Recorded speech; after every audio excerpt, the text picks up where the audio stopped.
नमस्कार, सत श्री अकाल, आदाब, जय हिंद दोस्तों। स्वागत है वीडियो में। योजना दिसंबर 2023 का डिस्कशन एनालिसिस वीडियो है। ये एक स्पेशल एडिशन था, ईयर एंड स्पेशल एडिशन था। इसमें बहुत फैक्चुअल इंफॉर्मेशन भी थी, topics more or less repetitive थे। ये जो टॉपिक्स इस एडिशन में थे वो मोर और लेस हमने योजना मैगजीन के प्रीवियस एडिशंस में ऑलरेडी डिस्कस करे हुए हैं, लेकिन फिर भी कुछ इंपॉर्टेंट बातें यहां पे इस वीडियो में हम डिस्कस करेंगे। कंटिन्यूटी बने रहना बहुत जरूरी है, इस करके हमारी कोशिश रहती है कि ये योजना के वीडियोस आपके साथ ऑल्टरनेट संडेज को शेयर करते रहें। और बहुत जल्द हम कुरुक्षेत्र मैगजीन के वीडियोस भी 2024 यानी कि जनवरी 2024 ऑनवर्ड्स वो भी बहुत जल्द इस प्लेटफॉर्म पे वीडियोस बनाने वाले हैं, लॉन्च करने वाले हैं। नाउ योजना मैगजीन, अगेन आई रिटरेट दैट योजना एक मंथली मैगजीन है, बहुत इजीली मिल जाती है मार्केट में। अगर आप ऑनलाइन पढ़ना चाहें तो किंडल एडिशन भी इसका अवेलेबल है अमेजॉन पे, और कोई ज्यादा एक्सपेंसिव मैगजीन नहीं है। और ये मैगजीन पढ़नी पेज टू पेज इतनी जरूरी नहीं होती जितना जरूरी इसका एनालिसिस, वीडियो एनालिसिस सुनना, देखना और इसका समरी पढ़ना होता है, वो ज्यादा जरूरी होता है। ये मैगजीन में अधिकतर जो इश्यूज होते हैं, यानी कि अगर 12 एडिशंस आ रही हैं एक साल में, तो 12 में से 7 या 8 एडिशंस सोशो इकोनॉमिक इश्यूज के अराउंड ही रिवॉल्व करते हैं। नाउ अब योजना मैगजीन क्यों पढ़ते हैं? बिकॉज सी, आप न्यूज़पेपर पढ़ते हो करंट अफेयर्स में, आप एडिटोरियल का पेज पढ़ते हो, उससे हमारा ओपिनियन बनता है, व्यू बनता है। भारत सरकार की नीतियों को लेके, पॉलिसीज को लेके कई सारे आर्टिकल्स आते हैं, क्रिटिसिज्म भी किया जाता है, तो वो हम सब न्यूज़पेपर्स में पढ़ते हैं, इंडियन एक्सप्रेस में, हिंदू में, या जो भी न्यूज़पेपर आप पढ़ते हैं। योजना में सरकार का स्टैंड होता है। तो अक्सर बच्चों का यह कहना होता है कि योजना मैगजीन में सारा कुछ बहुत ऑप्टिमिस्टिक दिखाई देता है। और क्या वाकई में चीजें इतने ऑप्टिमिस्टिकली गवर्नमेंट में काम कर रही होती है? क्योंकि सरकार की मैगजीन है तो सरकार ने अपनी तरफ से अपना बेस्ट फुट यहां पे दिखाना है, बेस्ट फ्रंट यहां पे दिखाना है। बट सरकार की पॉलिसीज पे क्या क्या डेवलपमेंट हुई है, कैसे वो इंप्लीमेंटेशन हुई है, कितना हमने टैंजिबली चीजों को अचीव किया है, उसके लिए योजना मैगजीन हमको एक बेटर पर्सपेक्टिव देता है और एक बैलेंस पिक्चर हमारा बनता है। बिकॉज हमारे व्यूज किसी भी चीज को लेके, लेट्स से हम इंडिया के एग्रीकल्चर की बात कर रहे हैं या हम स्पेस प्रोग्राम्स की बात कर रहे हैं, तो हमको एक्सट्रीम पॉइंट नहीं लेना होता, एक्सट्रीम व्यू नहीं लेना होता। अब ये बात आप याद रखें, ये बात आपको इंटरव्यू प्रोग्राम की तैयारी में भी समझाया जाता है, that always take a moderate opinion, always take a balanced approach. तो योजना मैगजीन हेल्प करता है हमको हमारे ओपिनियंस में एक बैलेंस्ड अप्रोच बनाने के लिए। ठीक है, तो 3 टॉपिक्स मुझे थोड़े रेलेवेंट लगे इस मैगजीन एडिशन में। एज आई टोल्ड यू, अगर आप इस मैगजीन का फ्रंट पेज खोल के देखेंगे, कवर पेज में कई सारे ऐसे आर्टिकल्स हैं जो कि ऑलरेडी हम पहले डिस्कस कर चुके हैं। जैसे कि फॉर एग्जांपल G20 को लेके बहुत कवरेज करी थी, वो ऑलरेडी हमने नवंबर एडिशन में डिस्कस किया था, नवंबर 2023 में। देन एक आर्टिकल यहाँ पे स्पोर्ट्स से रिलेटेड था, इतना रेलेवेंट मुझे नहीं लगा। एक आर्टिकल एग्रीकल्चर से रिलेटेड था, तो उससे रिलेटेड हमने ऑलरेडी बहुत सारी बातें सितंबर अक्टूबर के एडिशन में करी हैं। तो ये 3 टॉपिक्स हैं जो हम डिस्कस करेंगे इस वीडियो में। India's growing stature, redefining mobility और इंडिया का इंडस्ट्री सेक्टर। आगे बढ़ने से पहले आपको यह भी बता दूं, जो बच्चे एसए प्रेपरेशन की कोचिंग की तलाश कर रहे हैं या एसए प्रेपरेशन की टेस्ट सीरीज या मेंटरशिप की तलाश कर रहे हैं, वो बच्चे जो कि 2025 में अपना पेपर देंगे, पेपर लिखेंगे, तो आप सही जगह पे आए हैं। यदि आप ये वीडियो देख रहे हैं तो मेरे द्वारा, मेरा नाम है कुबेर, मेरे द्वारा completely comprehensively mentorship program run किया जा रहा है फॉर दो students who are trying to score more marks in SA. ऐसे as you all know, UPSC में एक इंपॉर्टेंट कंपोनेंट है, 250 मार्क्स का ये कंपोनेंट रहता है। So if you want to score more than 140 marks in your essay, so please you should join this programme. And even if अगर आप अपने स्टेट पीसीएस की तैयारी कर रहे हैं, state PCS, so for example जैसे उत्तर प्रदेश की बात करें, बिहार है, असम है या पंजाब की बात करें, यहां पे भी एसे राइटिंग एक बहुत इंपॉर्टेंट कंपोनेंट रहता है आपके एग्जाम का। तो हमारे स्लीपी क्लासेस प्लेटफॉर्म के द्वारा स्टेट वाइज भी एसए के प्रोग्राम्स चल रहे हैं। आप और जानकारी के लिए टोल फ्री नंबर दिया गया है 1800890303, इस पे कॉल करके इंफॉर्मेशन ले सकते हैं। अब भारत के ग्रोइंग स्टेचर की बात करें, देखिए अभी पिछले कुछ हम लगा के चले 2 सालों में, ऐसा नहीं है कि केवल रशिया यूक्रेन का ही मुद्दा रहा है। उसके अलावा ऑफ लेटली हम विद इन वेस्ट एशिया देखें कितना अभी टर्बुलेंस है। एक तरफ अभी इजराइल हमास की लड़ाई पिछले 4 महीनों से चल रही है। Then you also have Iran Pakistan के बीच में रिसेंटली कॉन्फ्लिक्ट हुआ था। By the way, Iran Pakistan conflict को लेकर बहुत कॉम्प्रिहेंसिव वीडियो मैंने आईआर में बनाया था फ्यू मिनट्स में, पाथवे टू प्रीलिम्स में, जो कि येस्टरडे यानी कि कल सुबह 8 बजे आया था। नहीं देखा तो प्लीज देख लेना आप। तो अब चाहे वो हम सेंट्रल एशिया की बात करें, राइट, आर्मीनिया अजरबैजान की बात हो in the Eurasian region, South America की बात हो, वहां पे गयाना और वेनेजुला के बीच में लड़ाई हो रही है, अफ्रीका में कितनी इंस्टेबिलिटी है, मिलिट्री कूच चल रहे हैं, सिविल वॉर्स हैं। अब वेस्ट एशिया में देखो, वहां पे काफी इंस्टेबिलिटी है। अभी भी बहुत एल्यूसिव लगता है वो जो पीस प्लान हम सोच रहे थे यमन में आ सकेगा। अभी तो ईरान सपोर्ट कर रहा है हूथीज को, और हूथीज अटैक कर रहे हैं रेड सी में at the cargo ships which are traversing towards Israel. So there's a lot of instability, there's a lot of violence, there's a lot of turmoil all across the world. और उस सब के बीच में भारत बहुत सेफ है। भारत को बाकी सारे देश लुक फॉरवर्ड कर रहे हैं as a very decisive leader, और भारत ने साबित किया है अपनी G20 प्रेसिडेंसी के साथ कि वो ना के केवल विश्व गुरु है बट विश्व मित्र भी है। पिछले कुछ 2-3 सालों में हमने देखा, स्पेसिफिकली जब कोविड के बाद इकोनॉमीज रिकवर कर रही थी, कि जो मल्टीलेटरल इंस्टीट्यूशंस हैं, वो आप आईएमएफ को लगा लो या वर्ल्ड बैंक को लगा लो, डब्ल्यूटीओ है, यूएन है, ये सब अपने मैंडेट पे नहीं खड़े उतर पाए। ये सब जिन प्रोमिसेस पे बने थे वो प्रोमिसेस डिलीवर नहीं कर पाए, और दुनिया भर में अभी होप, उम्मीद की बहुत कमी है। इकोनॉमीज में डिस्ट्रेस बहुत ज्यादा है right across west Asia, Africa, Europe, America, हर जगह बहुत ज्यादा मंदी है, रिसेशन है, इन्फ्लेशन है, ले ऑफ्स हो रहे हैं। ग्लोबल साउथ की बात करें, डेवलपिंग कंट्रीज की बात करें, वहां पे बहुत सारे और चैलेंजेस भी हैं। क्लाइमेट चेंज एक चैलेंज है, करप्शन एक बहुत बड़ा चैलेंज है, पुअर गवर्नेंस एक बहुत बड़ा चैलेंज है, एडिक्वेट सप्लाई ऑफ फूड नहीं है, फ्यूल नहीं है, फर्टिलाइजर्स, डेवलपमेंटल फाइनेंस के लिए फंड्स नहीं है। तो ये सब चैलेंजेस के बीच में इंडिया कैसे अपना स्टेचर ग्रो कर रहा है पिछले 2-3 सालों में, ये एक बहुत दिलचस्प बात है। इंडिया इज एट अ की point of inflection in geopolitical tumult that has set an example for the rest of the world. तो G20 की जो प्रेसिडेंसी थी, वहां पे भारत ने एक वैल्यूज बेस्ड अप्रोच की बात करी, और ये G20 मीटिंग का जो फोकस था ह्यूमन सेंट्रिक रखने की कोशिश करी। जैसे वो लाइफस्टाइल एजेंडा की यहां पे बात करी कि कैसे हम ह्यूमन सेंट्रिक एजेंडा के जरिए अपने वातावरण में हम सस्टेनेबल डेवलपमेंट लेके आ सकते हैं, अपनी नीड्स को उतना प्रायोरिटाइज करें जितनी जरूरत है, अननेसेसरली हम मटीरियलिज्म या ग्रीड में आके रिसोर्सेस को एक्सप्लॉइट ना करें। साथ के साथ G20 का मीटिंग एक बहुत एम्फेसिस यहां पे रखा गया था डेवलपिंग कंट्रीज, ग्लोबल साउथ जिसको हम कहते हैं, जो डेवलपिंग कंट्रीज हैं, second world, third world countries हैं, उनके कंसर्न्स के ऊपर फोकस रखा गया था। नाउ अब देखिए, G20 की मीटिंग लास्ट ईयर हुई तो ऐसा लगता था कि amidst this turmoil happening across the world, amidst this Russia Ukraine war happening, ऐसा लग रहा था कि इस G20 मीटिंग में भारत कंसेंसस मोबिलाइज नहीं कर पाएगा। बहुत सारे लोगों ने कहा कि it will be very difficult for India to mobilise consensus, लेकिन उसके बावजूद चाहे वो सस्टेनेबल डेवलपमेंट गोल्स हैं, चाहे वो मैक्रो इकोनॉमिक स्टेबिलिटी है, चाहे वो डिजिटल पब्लिक इंफ्रास्ट्रक्चर है, क्लाइमेट चेंज है, ग्रीन एनर्जी है, इन सभी विषयों ने भारत ने कंसेंसस जनरेट किया और कंस्ट्रक्टिव बातें करी, और आने वाले टाइम में इस एजेंडा को सक्सेसिव G20 जो प्रेसिडेंसी है ब्राजील, वो इस एजेंडा को कैरी फॉरवर्ड करने में काफी सक्षम रहेगी। India's image as a credible power assiduously built over the past few years has been consolidated as a result of the vaccine diplomacy. India को लेबल दिया गया है as the vaccine of the world. Now it was a very grave crisis 2020 में, 4 साल हो चुके हैं Covid को आए को, bag your pardon. Nobody thought, even India ने भी नहीं सोचा होगा कि वो दुनिया भर में इतनी वैक्सीन्स डिस्ट्रीब्यूट करेगी। इनफैक्ट सो ऐसा लगता था जब ये महामारी आई कि शायद 5-6 साल, 7-8 साल भारत में ही लग जाएंगे सभी इंडियंस को वैक्सीनेट करने में। लेकिन कितनी तेजी से हमने अपने पूरी आबादी को वैक्सीनेट किया, बाकी देशों को, गरीब देशों को वैक्सीन पहुंचाई, हेल्थ केयर असिस्टेंस पहुंचाया। तो इस सब से, ये वैक्सीन डिप्लोमेसी से भारत की जो इमेज है वो और क्रेडिबल हुई है और मजबूत हुई है उस वक्त जब पूरी दुनिया को भारत की जरूरत थी।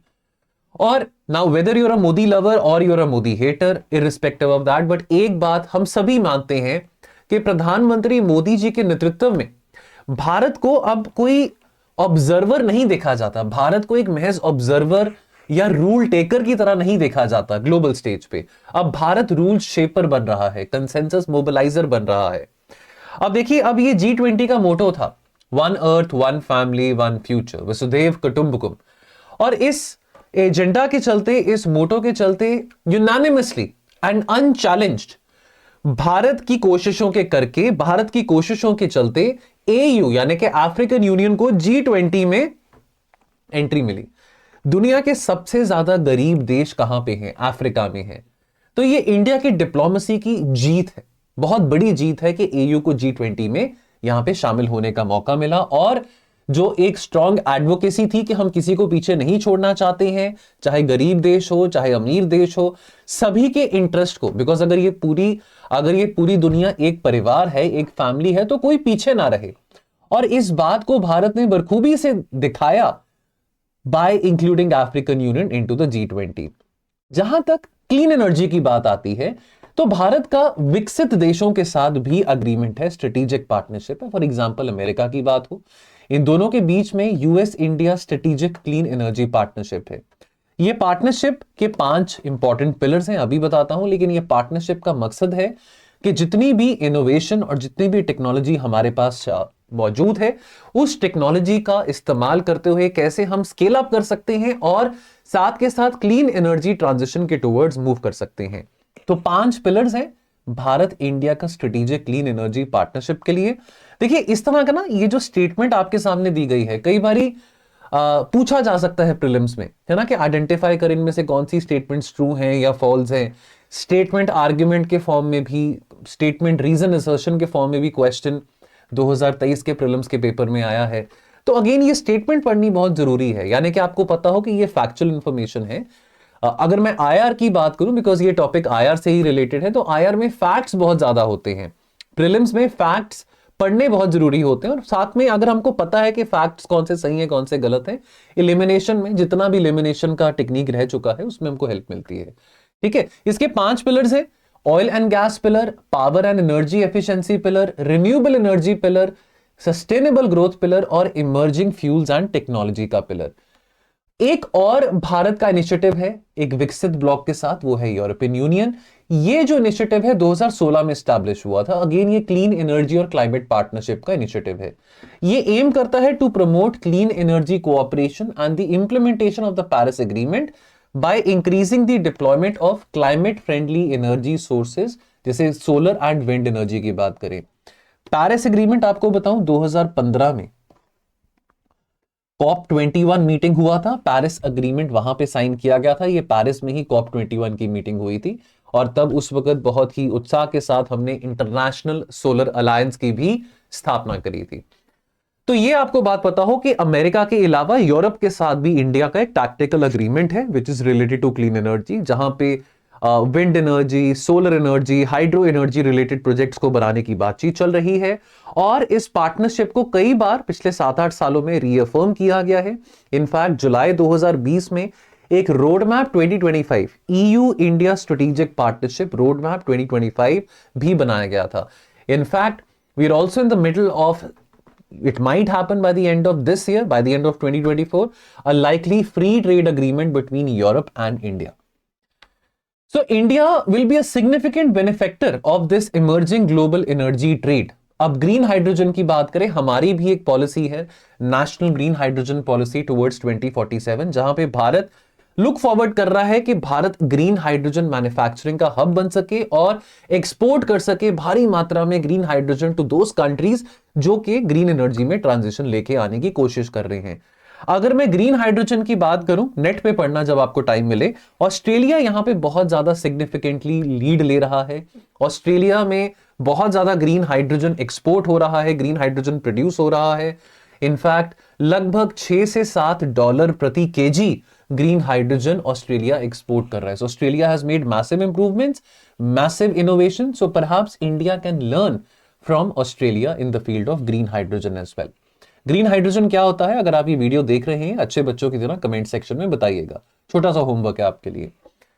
और साथ के साथ सप्लाई चेन्स की बात करें, रिजिलियंट सप्लाई चेन्स की बात करें, तो हमारे प्रधानमंत्री जी ने कहा है कि क्रिटिकल सप्लाई चेन्स, चाहे वो सेमीकंडक्टर्स की बात हो, क्रिटिकल मिनरल्स की बात हो, आने वाले टाइम में भारत इसमें काफी लीड लेगा।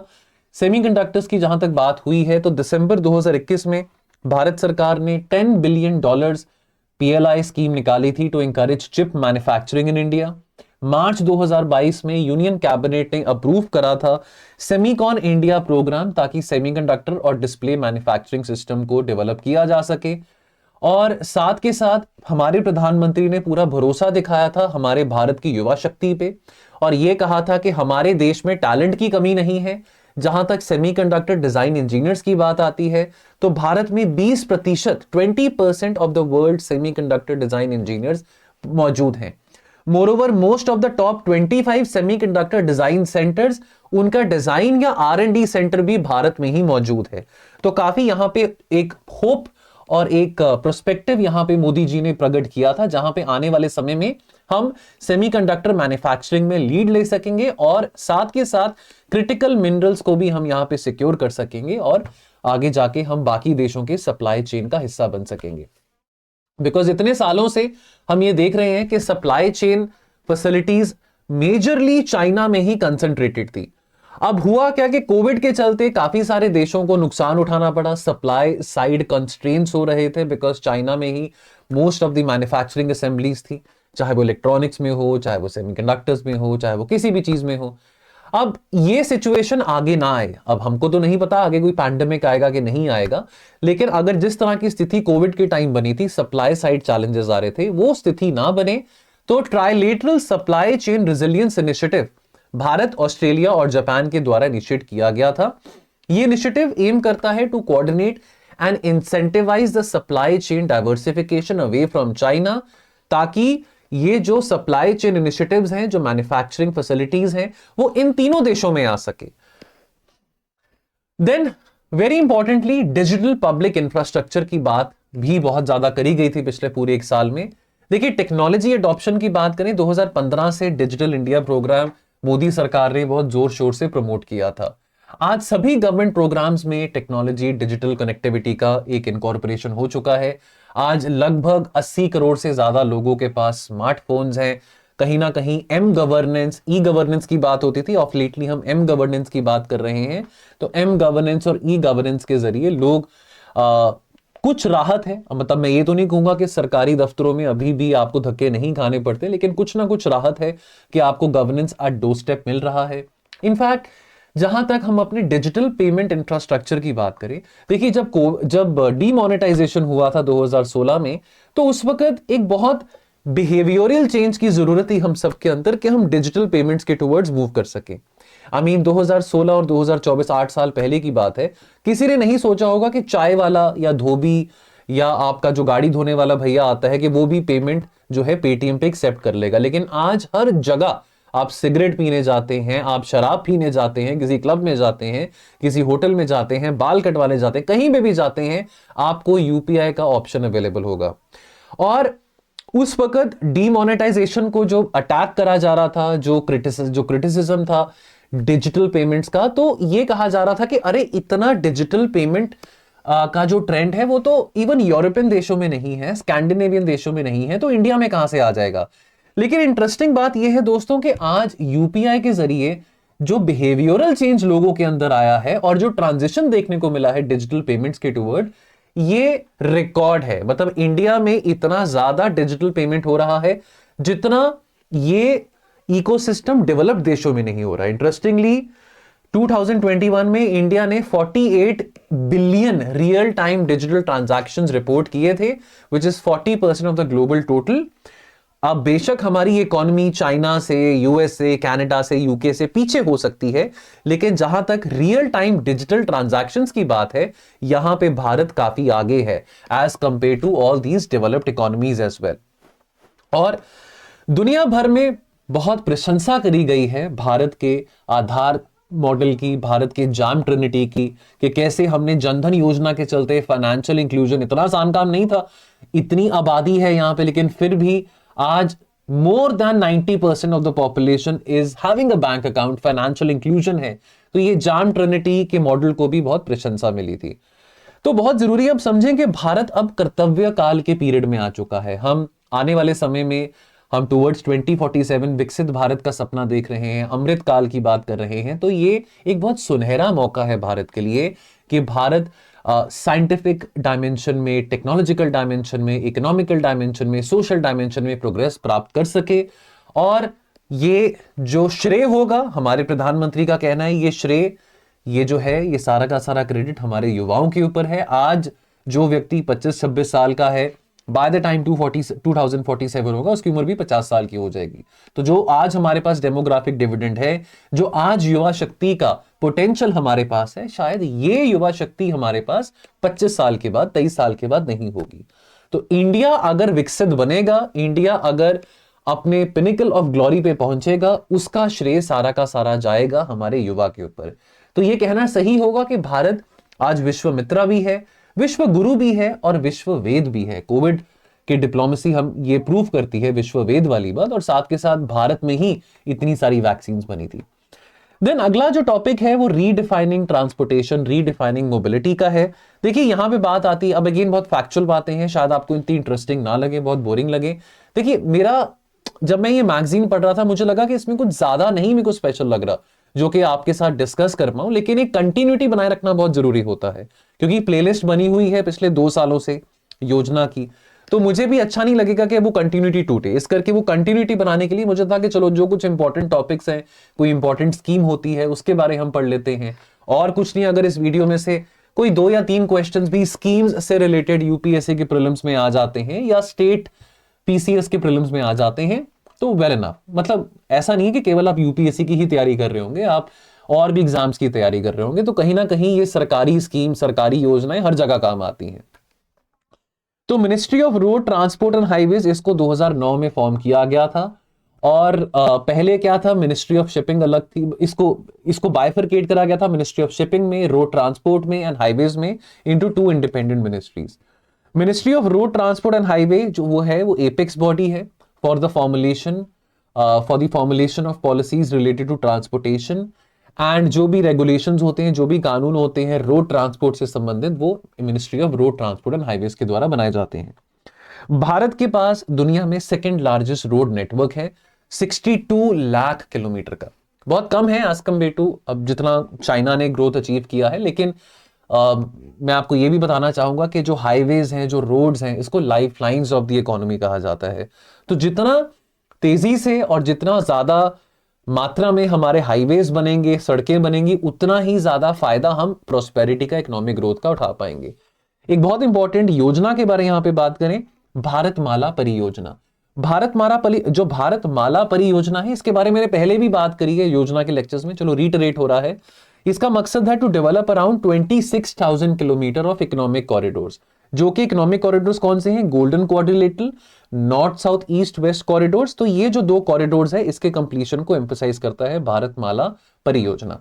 मैं आपको यहां पे मैप दिखा देता हूं। ये है आपका north south east west corridor और ये आपका गोल्डन क्वाड्रिलेटरल कॉरिडोर भी है। तो ये भारतमाला परियोजना में आ जाता है। देन आता है ग्रीन नेशनल हाईवेज प्रोजेक्ट। ये लॉन्च 2016 में करा गया था under the green highways policy. Primarily eco friendly और इकोनॉमिकल यानी कि सस्टेनेबल ग्रोथ मॉडल को मद्देनजर रखते ये जो प्रोग्राम था ये लॉन्च किया गया था। Various national highways passing through Rajasthan, Himachal, Uttar Pradesh and Andhra, they are included in it. और इसको ये आपको बात पता हो, ये अगेन अगर स्टेटमेंट्स में आपको प्रीलिम्स में पूछा जाता है, आपको ये बात पता हो कि ये जो हाईवे प्रोजेक्ट है इसको मदद मिल रही है, एड मिल रही है from the world bank. Then national highways authority of India, ये आपको पता हो कि this was established under the NHAI act 1988। तो अगर एक एक्ट के जरिए बनाया गया था तो क्या हुआ? स्टैट्यूटरी बॉडी हुआ, कॉन्स्टिट्यूशनल बॉडी नहीं है, इतना आपको पता हो। तो कंफ्यूज मत होना अगर आपको कोई बोले कि NHAI एक कॉन्स्टिट्यूशनल बॉडी है, नहीं, ठीक है। 1,32,499, तो यानी कि 1,33,000 किलोमीटर जो है, that is the total length of the national highways, the national expressways in India, while the highways expressway constitute around 1.7% of the total length of all roads in India. Inland water transport की बात करें तो भारत के पास 14,500 kilometre का navigable inland waterway network है। लेकिन ये इतना नेटवर्क होने के बावजूद भी हम केवल 2% ऑफ इंडिया टोटल का, इतना नेटवर्क होने के बावजूद भी जो हमारे वाटरवेज हैं वो 2% से कम कार्गो ट्रांसपोर्ट मैनेज कर रहे हैं। देखिए हमको ना ये वाटरवे, जो इनलैंड वाटरवे के जरिए जो कार्गो ट्रांसपोर्ट है, जो ट्रेड है, वो बहुत बढ़ाना पड़ेगा। बिकॉज पहली बात तो it is much cost effective and very safe as compared to जो कार्गोज हम थ्रू रोड या थ्रू ट्रक्स ट्रांसपोर्ट करते हैं। IWAI was set up in 1986 for the regulation and development of the inland transport. 111 inland waterways को declare किया गया है by the government of India across the 24 states. जल मार्ग विकास project is being implemented by this body for the National Waterway 1 capacity augmentation. Then अगला topic है, last topic है भारत की इंडस्ट्री के बारे। देखिए अब इसमें स्कीम्स लिखी गई हैं। ऐसे तो आप इंडिया की इंडस्ट्री के बारे, MSME के बारे बहुत सारी बातें लिख सकते हैं, लेकिन यहां पे इंपॉर्टेंट स्कीम्स लिखी गई हैं जो आपके साथ में रिटरेट कर रहा हूं, शेयर कर रहा हूं। सो मोर और लेस इस पर्टिकुलर मैगजीन में एनालिटिकल कंपोनेंट कम है, लेकिन फैक्चुअल स्कीम्स रिलेटेड कंपोनेंट ज्यादा है। Will be very useful for you in prelims और in any kind of MCQ paper जो आप देना चाहते हैं गवर्नमेंट एग्जाम्स में। यहां पे गति शक्ति की बात आती है। जब इंफ्रास्ट्रक्चर इंडस्ट्री की बात आती है तो गति शक्ति योजना की बात आती है। 2021 में इसको लॉन्च करा गया था। मकसद क्या था कि मल्टीपल एजेंसीज, मल्टीपल मिनिस्ट्रीज को हम इंटीग्रेट कर सके, कैसे प्लेटफॉर्म पे लेके आ सके जहां पे जो इंफ्रास्ट्रक्चर डेवलपमेंट है वो सीमलेसली हो सके और रेड टेपिज्म जो है उसको हम रिमूव कर सके, कोऑर्डिनेशन जो है बिटवीन डिफरेंट मिनिस्ट्रीज वो बहुत अच्छी हो सके। कंपोनेंट्स ऑफ गति शक्ति नेशनल मास्टर प्लान है जो कि एक geographical information system based technology platform है जो कि हर एक चीज लिंक करता है, from roads to aviation, from railways. तो ये सारी की सारी जो मिनिस्ट्रीज हैं, ये सारी की सारी मिनिस्ट्रीज, लगभग 31 मिनिस्ट्रीज इस प्लेटफॉर्म के जरिए लिंक होती हैं। देन इसमें 3 टियर इंस्टीट्यूशनल अरेंजमेंट है to integrate efforts of various line ministries और department, synchronise development of multi modal infrastructure and the economic zone. Then industry की बात हो रही है तो FDI policy, foreign direct investment policy एक बहुत इंपॉर्टेंट रोल प्ले करती है। देखिए अब आपको ये पता हो कि जो प्रोसेस है ऑफ ग्रांटिंग, ये इकोनॉमिक्स में भी आप पढ़ते होंगे, लेकिन अगर नहीं पढ़ा तो ये आपके लिए इंफॉर्मेशन की बात है। जो अप्रूवल्स होते हैं FDI प्रपोजल्स के, वो कौन ग्रांट करता है? वो ग्रांट करता है FIPB। इस प्रोसेस को सिंप्लीफाई कर दिया गया है जून 2017 ऑनवर्ड्स। ठीक है, जो वर्क है, जो काम है related to the processing of FDI applications और सरकारी अप्रूवल, वो under the existing FDI policy and foreign exchange management authority is now handled by the concern ministries and departments. तो अगेन थोड़ा एक कंड्यूसिव एनवायरनमेंट बनाने के लिए, इन्वेस्टमेंट अट्रैक्ट करने के लिए, बिजनेस के लिए और एंटरप्रेन्योर्स के लिए एक फैसिलिटेटिव एनवायरनमेंट बनाने के लिए डिसेंट्रलाइज कर दिया गया है the whole process of getting approval for the FDI. There is a foreign investment facilitation portal, FIF portal, तो जो आपका डिपार्टमेंट है for promotion of industry and internal trade, DPIIT, वो एडमिनिस्टर करता है management and the running of this FIF portal. ये facilitate करता है clearance of those applications which are filed through the approval route. Beg your pardon, मैंने आपको ये बात शायद गलत बता दी। यहां पे जो FIPB है, यानी कि फॉरेन इन्वेस्टमेंट्स को फैसिलिटेटिव बनाने के लिए, इजी बनाने के लिए फॉरेन इन्वेस्टमेंट प्रमोशन बोर्ड को अबॉलिश कर दिया गया था। यहां पे मैंने शायद ये वर्ड ध्यान से नहीं पढ़ा, ये अबॉलिश कर दिया गया था, तो ये बात आपको पता हो। और फॉरेन इन्वेस्टमेंट फैसिलिटेशन पोर्टल जो बनाया गया है वो उन FDI एप्लीकेशंस के लिए है जिनको क्लियरेंस नहीं मिलती है through the automatic route. Startup India की बात होती है क्योंकि हम यहां पे इंडस्ट्री की बात कर रहे हैं और भारत सरकार का अंडर द मोदी गवर्नमेंट एक बहुत स्ट्रॉन्ग फोकस रहा है कि जॉब सीकर से जॉब क्रिएटर्स बनो। अब आई नो बहुत सारे लोगों ने मीम्स बनाए थे, कमेंट किया था जब अमित शाह ने कहा था, पकौड़े तलने वाली बात कहा था, लेकिन इनफैक्ट बहुत सारे ऐसे ग्रेजुएट्स हैं, बहुत सारे IIT IIM ग्रेजुएट्स हैं जिन्होंने अपना छोटा छोटा बिजनेस शुरू करा है, चाहे वो समोसों का है, चाहे वो छोले भटूरे का है, चाहे वो पिज्जा का है, एंड लोग पैसा कमा रहे हैं। सो इट्स नॉट अबाउट कि आप कहें कि पकौड़े तलना इज इतनी पढ़ाई क्यों करी अगर पकौड़े ही तलना था। फोकस यहां पे पकौड़े तलने पे नहीं है, फोकस यहां पे एक बिजनेस सेटअप करने में। लोग आप फूड एंड बेवरेजेस में जाते हैं, बहुत सारे लोग अच्छे अच्छे पैकेजेस मल्टीनेशनल कंपनीज में से छोड़ के अपना एक छोटा सा कैफे या रेस्टोरेंट शुरू कर रहे हैं और उसकी फ्रेंचाइजी दे रहे हैं लोगों को। आजकल ये मॉडल, आज स्पेसिफिकली अगर मैं पंजाब की बात करूं, ये मॉडल बहुत सक्सेसफुल हो रहा है। आपने कोई कैफे खोला, वो चल पड़ा, तो आपने उसकी फ्रेंचाइजी किसी और को दे दी। मतलब जरूरी नहीं है कि आपको मैकडी की फ्रेंचाइजी लेनी है या सबवे की फ्रेंचाइजी लेनी है। तो फूड सेक्टर में फूड एंड बेवरेजेस सेक्टर में भी बहुत कंपटीशन हो रहा है। अब चलो, ये तो मैंने फूड एंड बेवरेजेस की बात करी, एग्रीकल्चर सेक्टर है, आईटी है, एआई है, फार्मास्यूटिकल्स है, इन सभी में बहुत सारे स्टार्टअप्स आ रहे हैं। स्टार्टअप इंडिया 2016 में लॉन्च किया गया था। 3 मेजर पिलर्स थे।